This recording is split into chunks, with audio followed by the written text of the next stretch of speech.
با پیشکش نمودن برنامه امروز ما از انجام 82مین نشر ترانسفر در عمل خواهیم گفت. درود به کل دوستداران فوتبال بزرگ. ما چون هر وقت از جنبه‌های اقتصادی ابردست‌ها موضوع مطرح می‌کنیم.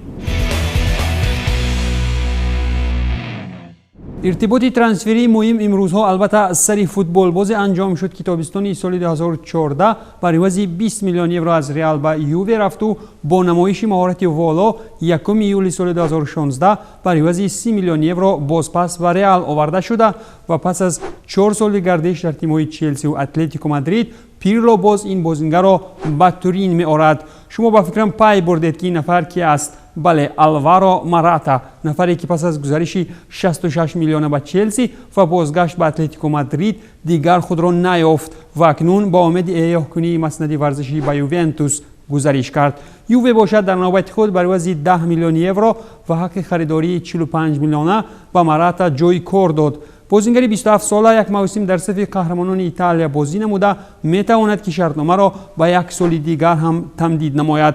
تمدید کنی مهلت اجاره باشد برای یوونتوس 10 میلیون یورو ارزش پیدا نموده.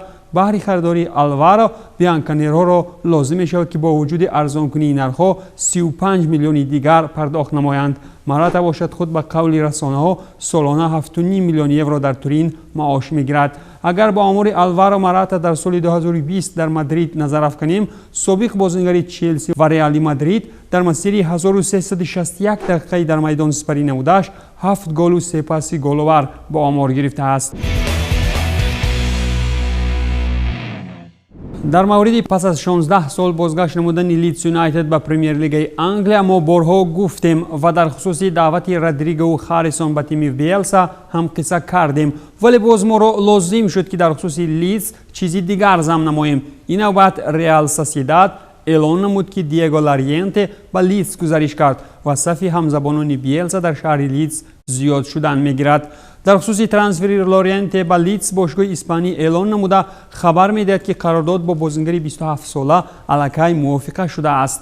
در خصوص خود این گزارش باشد به طور رسمی پس از گزارش معاینه طبی معلوم خواهد شد. دستبرار ریال مادرید باشد در سال 2020 در مسیر 1243 دقیقه در میدان بودش تنها 1 گل دارد و خلاص.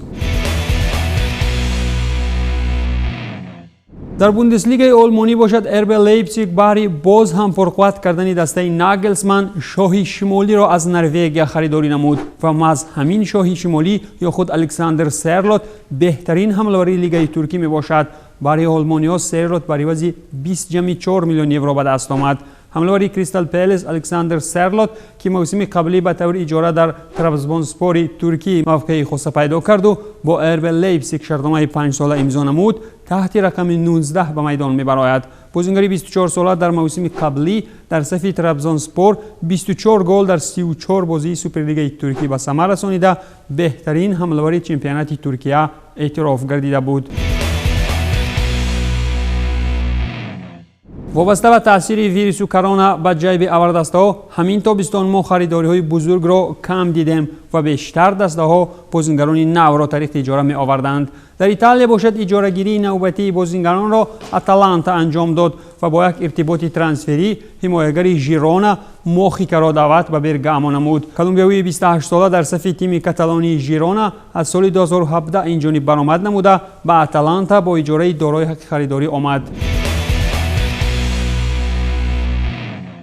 با منظور نمودن اسرار ترانسفری ابردست‌ها از ایتالیا به یونان گذر می‌کنیم. در کشور یونان پاوک بازیگر نو خرید. پاوک حمله‌آور ترک‌تبار آنتونیو چولاک را خریداری نمود، نفری که در موسم قبلی چمپیونات خرواتیا از روی گل‌ها در میان سه‌گانه بهترین‌ها قرار گرفته بود. قرارداد با فوتبالباز 27 ساله‌ای که دعوتنامه به منتخب خرواتیا را گرفته است به مهلت 4 سال بسته شده، ارزش این گزارش 3.5 میلیون را تشکیل می‌دهد. در موسم قبلی چولاک در صف ریکای خرواتی 48 بازی در کل مسابقه گذرانیده 26 گل و 4 پاس گل‌آور در آمار دارد. با همین آمار چولاک یکی از بهترین حمله‌آوران چمپیونات خرواتیا دانسته شده. من بعد با هنر والایش در یونان ادامه فعالیت کسبی می‌کند. در اسپانیا باشد سفره صحبت سری ترانسفرات و حال کشوده میماند. چرا که بارسلونای بارتومئو تازه‌کنی داخلی دسته را تا حال انجام نداده است و چطور از آوازها معلوم بود ویدال بارسا را ترک نمود و اینتر با تنتنه از گزارش آرتورو اعلان کرد. با همین نیم حمایتگر چیلگی بازگشت به ایتالیا نموده در خصوص جزئیات گزارش ویدال 33 ساله چیزی گفته نشده است. هرچند که رسانه‌ها در خصوص 1.5 میلیون یورو حرف میزنند پیشتر باشد خبر داده میشد که میلانی‌ها برای ویدال 1 میلیون یورو پرداخت میکنند و در اینتر باشد آرتورو سالانه 6 میلیون یورو معاش میگیرد. سامانه ترانسمارکت باشد ارزش آرتورو ویدال را 11 میلیون یورو گفته می نویسد که ویدال به اینتر چون فوتبال بازی آزاد گزارش کرده است. خریداری نوبتی آتالانتا از برگامو باشد حمله‌آور PSV نیدرلندها سام لامرس است. در خصوص گزارش لامرس به تیم برگامو یک باره هر دوی جانب‌ها اعلان نموده حمله‌آور 23 ساله قرارداد امضا کرده است که در خصوص آن چیزی گفته نمی شود. طبق معلومات الهوایی باشد PSV برای بازیگر خویش 8 میلیون یورو کار کرده خود لامرس قرارداد 5 ساله امضا می‌کند. سام لامرس باشد کلاً در صف PSV 114 بازی گذرانیده و در این مسیر مؤلف 50 گل و 11 پاس گل‌آور هم شده است. چطور می‌دانیم میان بارسلونا و یوونتوس ما یک ارتباطی ترانسفری را مشاهده کردیم ولی دومینش نخواهد شد چرا که بارسا علاقه بازیگرش را به المیریا به اجاره روان نمود. اگر سرخیو اکیمه بروقتر به المیریا نمی رفت ممکن دسته پیرلو او را به تورین می برد چرا که بیانکنرها خواستار گرفتن این بازیگر از بارسا بودند. همین طریق بازیگری 22 ساله در تیم نوش کل موسم 2021 را گذرانیده المیریا بر زمین می تواند سرخیو اکیمه را خریداری نماید. صف بازیگران شناخته تحت نام تراوره در انگلیا باز هم زیاد شد و از این پس بر زمین ادامه تراوره وولفز استون ویلا هم تراوره خود را دارد چرا که بیرمینگمی ها بر عوض 17.2 میلیون یورو برتراند تراوره را از لیون وارد تیم نمودند. هرچند که در خصوص جزئیات این ترانسفر هم معلوماتی بیشتر نیست ولی بنا به معلومات اسکای اسپورتس برای این بازیگر 25 ساله بر زمین 17 میلیون باز 2 میلیون دیگر در شکل علاوه پولا پرداخت می شود و تراوره شرطنامه 4 ساله زیر دست می گیرد. قابل قید است که برتراند تراوره دستپرور چلسی بوده در صف لیون در دوام 719 دقیقه در میدان بودنش 1 گل و 1 پاس گل‌آور در آمار دارد. دستپرور چلسی اگر به انگلیا آمده باشد بازیگری چلسی باشد در این میان در ایتالیا ادامه کارنامه ورزشی میکند و این هم دیوید زاپاکوستا می باشد که طریق اجاره راه سوی گنویا را پیش گرفت. تیم جنوا از شهر گنویا باشد همزمان یک باره از صاحبیت به 2 بازیگر اعلان نمود و یک موسمی در جنوا حمایتگر چلسی دیوید زاپاکوستا و نیم حمایتگر یوونتوس مارکو پیاسا خواهند گذراند. ایتالیایی 28 ساله چلسی اگر موسم قبلی را در روما در اجاره گذرانیده بود خرواتی 25 ساله یووه باشد این فرصت را در اندرلخت بلژیا پشت سر کرده بود.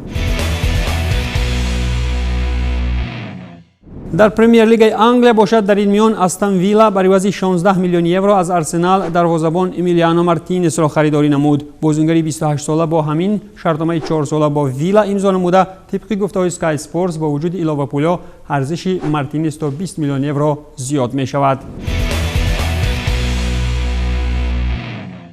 در ایتالیا باشد هرچند که اینتر با موی سفید جمع کنی یا خود سرجم کردن بازیگران بزرگسال بورخه والرا را پس از 3 سال بازپس به فیورنتینا فرستاد. در خصوص جزئیات بیشتر این گزارش چیزی اضافه نشده این بازیگر 35 ساله رقم 6 را در دسته بنفشرنگ‌ها اختیار کرده است. اصلا بگیریم والرای اسپانی در صف فیورنتینا از سال 2012 تا سال 2017 برآمد نموده قرارداد کاریش با اینتر باشد هنوز سنه 31 آگوست به انجام رسیده بود. تیم دایم قهرمان ایتالیا باشد با نفری محبوب ساری ویدو گفته در خصوص خیرباد با گونسالو ایگوئین رسما اعلان نموده بود. در صف یووه ایگوئین از سال 2016 این جانب برآمد نموده در موسم سالهای 2018-2019 باشد در تیم‌های میلان و چلسی در اجاره بود. از رفتن ایگوئین از یووه دیر هم نگذشته بود که ارژنتینی هم از پس ماتیویدی به تیم بکهم رهسپار شد. قرارداد کاری گونسالو با اینتر میامی باشد تا ماه دکامبر سال 2022 مهلت داشته ارژنتینی در یک موسم 8 میلیون یورو معاش خواهد گرفت. در سال 2020 باشد هنگام بازیکنی در موسم آخرین سری آ با یووه هیگواین 1182 دقیقه در میدان گذرانیده، مؤلف 5 گل و 2 پرتافت گل‌آور هم شده است.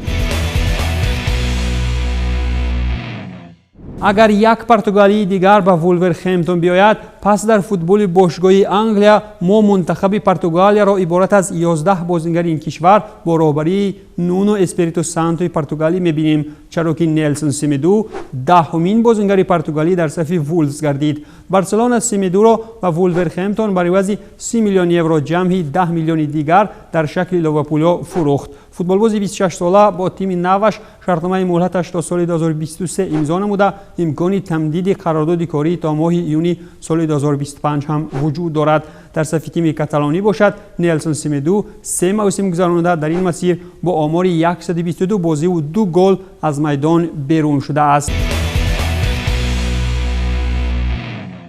در آخری برنامه باشد اعلام کردنیم که طبق نوشته‌های ESPN جسی لینگارد امکان دارد که از منچستر یونایتد به زینیت گزارش کند.